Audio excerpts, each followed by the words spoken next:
Friends ఇది వచ్చేటప్పటికి Redmi note 14 pro. దీంట్లో బేసిక్గా మీకు రెండు మోడల్స్ ఉంటాయి. ఒకటి వచ్చేటప్పటికి ప్రో, మరొకటి వచ్చేటప్పటికి ప్రో ప్లస్. ప్రో ప్లస్ వచ్చేటప్పటికి సుమారుగా వీళ్ళు 30,000 రూపాయల బడ్జెట్ సెగ్మెంట్ లో లాంచ్ చేయడం జరిగింది. అండ్ ఇది వచ్చేటప్పటికి బేస్ వేరియంట్ మీకు 8+128GB 25,000 రూపాయలకి అండ్ 8+256GB ఏదైతే ఉందో విత్ కార్డ్ డిస్కౌంట్స్ అన్ని కలిపి 27,000 రూపాయల దాకా రావడం జరుగుతుంది. So previous generation of Redmi Note 13 ప్రోతో కంపేర్ చేశారు అన్నట్లయితే కనుక దీంట్లో ఈసారి చాలా మార్పులే చేసుకొచ్చారని చెప్పొచ్చు. ఫస్ట్ ఆఫ్ ఆల్ దీనికి సంబంధించినటువంటి డిజైన్, ప్రీవియస్లీ మనకి ఫ్లాట్ డిస్ప్లే వస్తే ఈసారి curve display, back side camera కూడా అంతకుముందు మనకి వర్టికల్ గా ఉంటే ఈసారి మనకి ఈ కైండ్ ఆఫ్ డిజైన్ తో మన ముందు తీసుకొని రావడం జరిగింది. ప్రీవియస్లీ IP52 రేటింగ్ తీసుకొస్తే ఈసారి IP68 ని మన ముందు తీసుకొచ్చారు. అండ్ ప్రీవియస్లీ మనకి 5100 mAh బ్యాటరీ అయితే ఈసారి మనకి 5500 mAh of the battery. Even front glass protection లో కూడా వీళ్ళు కార్నింగ్ గొరిల్లా గ్లాస్ విక్టస్ 2 అయితే మన ముందు తీసుకొచ్చారు. ప్రీవియస్లీ వచ్చేటప్పటికే ఓన్లీ కార్నింగ్ గొరిల్లా గ్లాస్ మాత్రమే మన ముందు తీసుకొని రావడం జరిగింది. అండ్ ఈవెన్ కెమెరాల్లో కూడా ప్రీవియస్లీ మనకి సామ్సంగ్ కి సంబంధించినటువంటి HP3 సెన్సార్ ని యూజ్ చేస్తే ఈసారి మనకి సోనీకి సంబంధించినటువంటి 600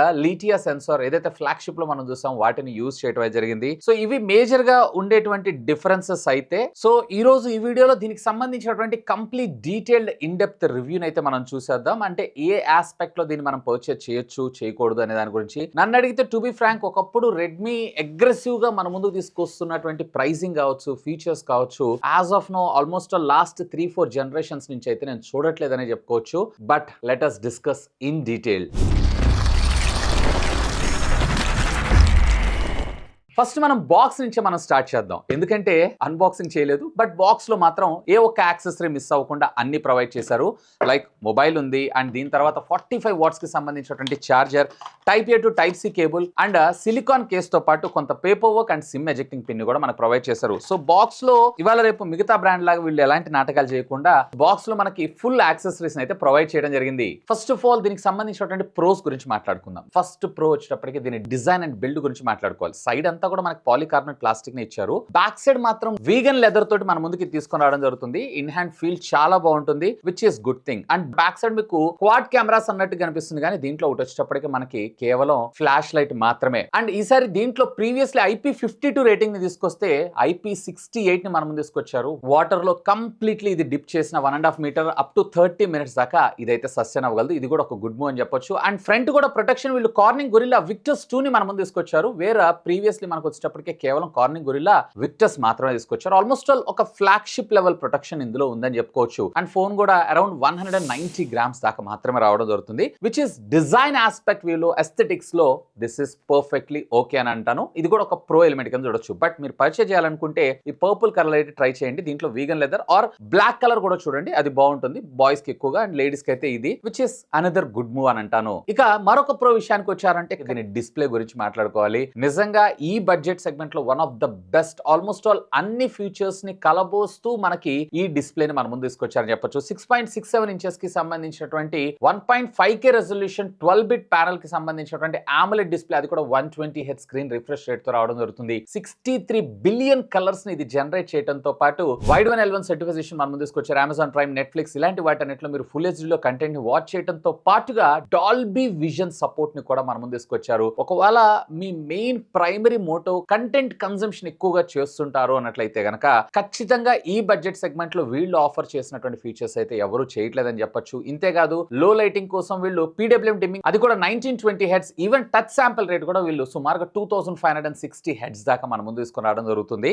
విచ్ ఈస్ అమేజింగ్ అని చెప్పొచ్చు ఈ బడ్జెట్ సెగ్మెంట్ లో. బట్ కేవలం మీకు డిస్ప్లే ప్రయారిటీ అయి ఉన్నట్లయితే మాత్రమే. అండ్ ఇంతేకాదు డిస్ప్లే బ్రైట్నెస్ పరంగా కూడా వీళ్ళు మరొక అప్డేట్ తీసుకొచ్చారు. ప్రీవియస్లీ 1800 నిట్స్ ఏమో తీసుకొచ్చారు కదా, ఈసారి ఇది ఏకంగా 3000 నిట్స్ దాకా మనకు వెళ్ళడం జరుగుతుంది. అవుట్డోర్ కండిషన్ లో కూడా విజిబిలిటీ అనేది చాలా బాగుంది. 25,000 రూపీస్ బడ్జెట్ లో ఆ డిస్ప్లే పరంగా ఇది ఉంది, అది లేదు అనుకుండా ఆల్మోస్ట్ ఆల్ ఒక ఫ్లాగ్షిప్ లెవెల్ ఫీచర్స్ అన్నిటిని కూడా మనకి ఇందులో ప్రొవైడ్ చేయడం జరిగింది. అండ్ మరొక ప్రో ఎలిమెంట్ విషయానికి వచ్చారంటే ఆడియో కూడా మనం మాట్లాడుకోవాలి. సో ఆడియోలో కూడా వీళ్ళు ఎక్కడ కాంప్రమైజ్ అవ్వలేదు. ముఖ్యంగా ఈసారి కాల్ క్వాలిటీ బెటర్ గా ఉండడం కోసం టోటల్లీ వీళ్ళు 3 మైక్రోఫోన్స్ అయితే మన ముందు తీసుకొచ్చారు. బేసిక్ గా లౌడ్ స్పీకర్ పెట్టినా కానీ డిస్టర్బెన్స్ ఆబ్స్టికల్స్ మొత్తాన్ని కూడా మాక్సిమం న్యూట్రలైజ్ చేయడం కోసం వీళ్ళు ఈ టెక్నాలజీని అయితే యూజ్ చేశారంట. డ్యూయల్ స్టీరియో స్పీకర్స్ తో పాటు దీంట్లో మీకు వచ్చేటప్పటికి hi-res audio, wire and wireless certification తో పాటు దీంట్లో మీకు డాల్బీ అట్మాస్ ఆడియో సపోర్ట్ కూడా ఉంది, which is good move.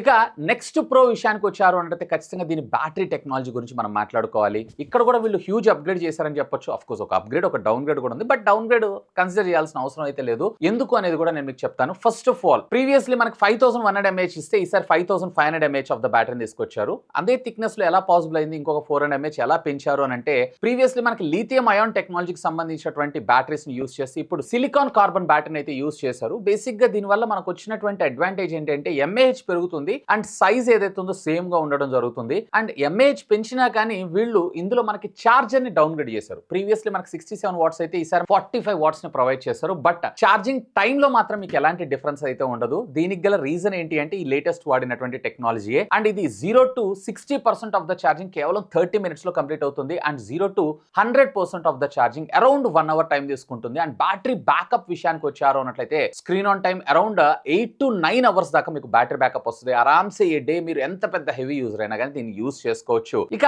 Cons గురించి మనం మాట్లాడుకుందాం. ఫస్ట్ ఆఫ్ ఆల్ దీంట్లో ఉండేటువంటి ప్రాసెసర్ పెద్ద కాన్ ఏం కాదు, బట్ ఈ బడ్జెట్ సెగ్మెంట్ లో చూడదగ్గ ప్రాసెసర్ కాదు అని నా అభిప్రాయం. ఇన్స్టెడ్ ఆఫ్ దిస్ వీళ్ళు మీడియాటెక్ డైమెన్సిటీలోనే 8300 గానీ లేదన్నట్టయితే ప్రీవియస్లీ మనకి స్నాప్ డ్రాగన్ సంబంధించినటువంటి ప్రాసెసర్ ఇచ్చారు కదా, సేమ్ 7 Gen 3 ని మన ముందు తీసుకొచ్చి ఉంటే ఇంకా బాగుండేదని నా అభిప్రాయం. గుడ్ ప్రాసెసర్, ఎక్కడ హ్యాంగ్ గానీ ల్యాగ్ గానీ ఇట్లాంటివి అయితే లేదు. Even anti to benchmark scores like processor అలాగే ఓఎస్ యొక్క కాంబినేషన్, సో ఈ రెండిట్లో నేను చెక్ చేసినా కానీ నాకు పెద్దగా ఇదేం ఓ సూపర్ అని అనిపించలేదు. 6.5 lakh దాకా AnTuTu benchmark scores వస్తే even single core dual core లో కూడా ఆల్మోస్ట్ డ్యూయల్ కోర్ లో కూడా 3000 కూడా దాటలేదు. ఇంకా నేను చెప్పాను కదా మీడియాటెక్ ప్రాసెసర్ అయినట్లయితే లేదా 7s Gen 3 అయితే మనకి ఇంకా బెటర్ వచ్చేది. ఈవెన్ CPU థ్రాటిల్ లో కూడా మీకు వచ్చేటప్పటికే అరౌండ్ 74% దాకే వచ్చింది. ఇంకా వీళ్ళు బెటర్ గా ఆప్టిమైజ్ చేస్తుంటే ఇంకా బాగుండేదని నా అభిప్రాయం. But day to day routine life కి మాత్రం ఒకవేళ మీరు కొంచెం గేమింగ్ సెంట్రిక్ గా లేదన్నట్లయితే ఇంకొంచెం పవర్ఫుల్ వీడియో ఎడిటింగ్ లేదన్నట్లయితే ఎడిట్స్ ఇట్లాంటివి ఏదైనా చూస్తున్నారు అన్నట్లయితే కనుక ఈ బడ్జెట్ సెగ్మెంట్ లో మిగతా బ్రాండ్స్ మరింత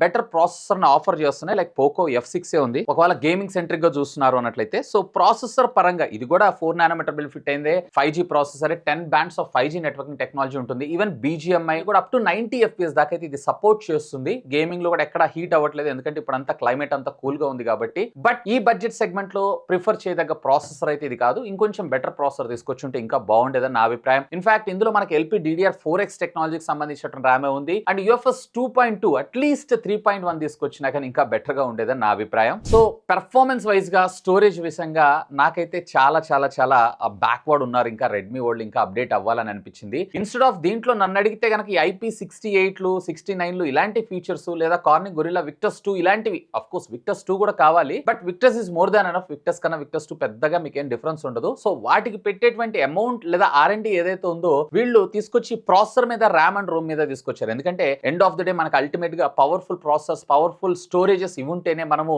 అప్డేట్స్ ఏవైతే ఫర్దర్ గా వచ్చేటువంటి అప్డేట్స్ కి చాలా బాగా సూట్ అవుతుంది. సో అది కూడా ఇంప్లిమెంట్ చేస్తుంటే, అది అప్డేట్ చేస్తుంటే బాగుండేదని నాకు అనిపించింది. నెక్స్ట్ కాన్ విషయానికి వచ్చారు అన్నట్లయితే కనుక ఎస్ దీంట్లో మనకు వచ్చేటప్పటికే హైపర్ OS 1 తోటే రావడం జరుగుతుంది అండ్ 2 అప్డేట్ కూడా వస్తుంది. బట్ దీంట్లో నాకు డిసడ్వాంటేజ్ అనిపించింది ఏంటి అంటే స్టిల్ వీళ్ళు Android 14 out of the box, Android 16 కూడా రాబోతుంది, వీళ్ళు Android 14 out of the box ఇస్తున్నారు. 3 years of software updates and 4 years of security patches ఇస్తాను అంటున్నారు. బట్ అగైన్ మీకు Android 17 దాకే వస్తుంది. అదే వీళ్ళు Android 15 ఇచ్చుంటే అట్లీస్ట్ Android 18 దాకా వస్తుంది. 25,000 ఇస్ నాట్ ఏ చిన్న అమౌంట్. సో అక్కడ వీళ్ళు ఇంకొంచెం ఫార్వర్డ్ స్టెప్ తీసుకొని ఉంటే ఇంకా బాగుండేదని నా అభిప్రాయం. ఇక రెస్ట్ ఆఫ్ ద ఫీచర్స్ అన్ని కూడా వెరీ కామన్ గా చూస్తుంటారు. దీంట్లో డ్యూయల్ బ్యాండ్ వైఫై ఉంటుంది, NFC ఉంటుంది, అలాగే IR బ్లాస్టర్ ఉంటుంది, వీళ్ళకి సంబంధించినటువంటి ఆస్థాన ఫీచర్స్. అండ్ దీంట్లో మరొకటి ఏంటి అంటే ఇక్కడ USB 2.0 ఇచ్చారు. ఈ బడ్జెట్ సెగ్మెంట్ ఇంకొంచెం బెటర్ గా ఇచ్చినా ఇంకా బాగుండేదని నా అభిప్రాయం. ఈవెన్ దీంట్లో మరొక ప్రో ఎలిమెంట్ విషయానికి వచ్చారంటే ప్రో అనకూడదు కానీ యావరేజ్ అని అంటాను నేను, కెమెరా డిపార్ట్మెంట్. సో దీంట్లో మనకి సోనీకి సంబంధించినటువంటి లిటియా 600 సెన్సార్ 50 మెగాపిక్సెల్ సెన్సార్ మన ముందు తీసుకొచ్చారు. ప్రీవియస్లీ 200 ఇచ్చారు కదా, ఇది డౌన్ గ్రేడ్ అనుకుంటారేమో, బట్ అక్కడ ఉన్నటువంటి HP3 సెన్సార్ కన్నా ఇది చాలా మంచి సెన్సార్. బట్ దీంట్లో నేను మిస్ అవుతుంది ఏంటి అంటే ముఖ్యంగా లో లైటింగ్ లో ఇంకా బెటర్ గా చేయొచ్చు. సో అది కూడా అండ్ లైట్ గా పిక్చర్స్ అన్ని నాకు కొంచెం వామ్ అనిపిస్తూ ఉంటాయి, లైక్ ఒక స్మోకీ కైండ్ ఆఫ్ ఎఫెక్ట్ లాగా అనిపిస్తా ఉంది. బట్ వాటిని కూడా వీళ్ళు ఇంకా కొంచెం బెటర్ ఆప్టిమైజేషన్ తీసుకొచ్చి ఉంటే ఇంకా బాగుండేదని నా అభిప్రాయం. ముఖ్యంగా పోర్ట్రేట్ మనం అందరం ఇష్టపడుతుంటాం, దాంట్లో 2x కూడా ఉంటుంది, 2x తీసుకొచ్చి ఉంటే ఇంకా బాగుండేది. బట్ ఇందులో మనకి 2x పోర్ట్రేట్ ఫోటోగ్రఫీని అయితే మనకు ప్రొవైడ్ చేయలేదు. అండ్ మరొక 8 మెగాపిక్సెల్ అల్ట్రా వైడ్ యాంగిల్ ఇచ్చారు కానీ పెద్దగా మనకైతే వాటి అల్ట్రా వైడ్ యాంగిల్ ఫోటోస్ చాలా తక్కువ తీసుకుంటాం. అండ్ 2 మెగాపిక్సెల్ మాత్రం వీళ్ళు 2025 లో కూడా వదిలేటట్లేరు. అండ్ ఫ్రంట్ ఏకంగా 16 మెగాపిక్సెల్ నుంచి 20 మెగాపిక్సెల్ అయితే అప్గ్రేడ్ చేసుకొచ్చారు. క్వైట్ డీసెంట్ ఫోటోగ్రాఫ్స్ అయితే క్యాప్చర్ చేయొచ్చు. రేర్ 4K 60 FPS దాకా మీరు వీడియోస్ రికార్డ్ చేయొచ్చు. కానీ ఆప్టికల్ ఇమేజ్ స్టెబిలైజేషన్ కావాలి రావాలన్నట్లయితే కనుక 1080 మళ్ళీ 60కే మీరు రావాల్సి ఉంటుంది. ఈవెన్ ఫ్రంట్ వచ్చేటప్పటికే మీరు 1080 60 FPS దాకా మీరు వీడియోస్ అయితే రికార్డ్ చేసుకోవచ్చు. ఓవరాల్ గా చెప్పాలంటే డీసెంట్ కెమెరాస్ బాగున్నాయి. ప్రో అని చెప్పను, కాన్ అని చెప్పను, బట్ ఫ్లాగ్షిప్ లెవెల్ సెన్సార్ అయితే ఇందులో ట్రై చేశారు, which is good move. So మిగతా ఫీచర్స్ అన్ని పర్వాలేదు, బానే ఉన్నాయి. బట్ చెప్తున్నాను కదా, ఒకప్పుడు ప్రీవియస్లీ రెడ్మీ ఉన్నంత అగ్రెసివ్ ఈసారి ఆల్మోస్ట్ నేను రెడ్మీ నోట్ 12 సిరీస్ నుంచి చూస్తున్నాను. ఇంకొంచెం బెటర్ అగ్రెసివ్ గా, బెటర్ ప్రైజింగ్ తోటి, బెటర్ ఫీచర్స్ ని మన ముందు తీసుకొచ్చుంటే ఇంకా బాగుండేది. ఒకప్పుడు ఆల్మోస్ట్ ఆల్ ఇండియాలో సామ్సంగ్ ని బీట్ చేసి కూడా వీళ్ళు నెంబర్ 1 సెల్లింగ్ స్మార్ట్ ఫోన్స్ కింద ఉన్నారు మార్కెట్ లో. బట్ ఏమైందేమో ఈ మధ్య కాలం అయితే కొంచెం వీళ్ళు చాలా చాలా చాలా డిలే చేస్తున్నారు అండ్ రీసెర్చ్ కూడా ప్రాపర్ గా చేయట్లేదని నా అభిప్రాయం. బట్ ఓవరాల్ గా ఎవరికి మొబైల్ ఫోన్ అంటే ఎక్కువగా కంటెంట్ ఎక్కువ కన్సూమ్ చేస్తుంటాను, నా బడ్జెట్ 25,000, మంచి గుడ్ లుకింగ్ ఫోన్ తో పాటు డీసెంట్ కెమెరా ఫోన్ కావాలనుకుంటున్నారు అన్నట్టు, ముఖ్యంగా లాంగ్ లాస్టింగ్ బ్యాటరీ కోసం definitely you have a look on this. But ఇక్కడ మీరు కొన్ని వాటికి అయితే కాంప్రమైజ్ అవ్వాలి. అంత పవర్ఫుల్ ప్రాసెసర్ కాదు, అంత మంచి కెమెరాస్ అంటే ఒక ప్రైమరీ సెన్సార్ తప్ప మిగతావన్నీ కూడా క్వైట్ డీసెంట్ అని అంటాను, ఓ సూపర్ అని అయితే అనను. బట్ ఖచ్చితంగా వీళ్ళైతే అప్గ్రేడ్ అవ్వాల్సిందే. ఇలా కాదు నేను గేమింగ్ సెంట్రిక్ ఒక మంచి ఫోన్ చూస్తున్నాను ఇదే బడ్జెట్ సెగ్మెంట్ లో, ఏదన్నా బెటర్ ఉంటే చెప్పండి అంటే స్టిల్ ఇప్పటికి కూడా నేను పోకో F6 ఏదైతే ఉందో బెస్ట్ గేమింగ్ ఫోన్ అని అంటాను ఆ బడ్జెట్ సెగ్మెంట్ లో. అండ్ లేదు నేను కెమెరా సెంట్రిక్ గా చూస్తున్నాను, నాకు ఇంకొంచెం ఎస్థెటిక్స్ ఇవన్నీ బెటర్ గా ఉండాలి అని చెప్పి చూస్తున్నారు అన్నట్లయితే కనుక వేర్ మీకు ఇక్కడ కెమెరా పరంగా కావచ్చు, అలాగే డిజైన్ పరంగా కూడా మీకు సేమ్ ఇలాగే ఉంటుంది. రియల్మీకి సంబంధించినటువంటి 14 Pro ప్లస్ చూడండి, సో అది మీకు కెమెరా సెగ్మెంట్ లో అది కూడా సోనీ సెన్సార్ తో రావడం జరుగుతుంది. ఈవెన్ పెరిస్కోపిక్ కెమెరా కూడా ఉంటుంది అండ్ 2x లో పోర్ట్రేట్ ఫోటోగ్రాఫ్స్ కూడా బ్రహ్మాండంగా వస్తాయి. So simply do have a look on that. ఇంకా మీకు ఏమైనా డౌట్స్ ఉంటే లెట్ మీ నో, ఖచ్చితంగా కింద ఉన్నటువంటి కామెంట్ సెక్షన్ లో కామెంట్ చేయండి, సాధ్యమైనంత వాటన్నిటికి కూడా రిప్లై ఇస్తాను. That's all for today. This is Vasu signing off. Have a great day.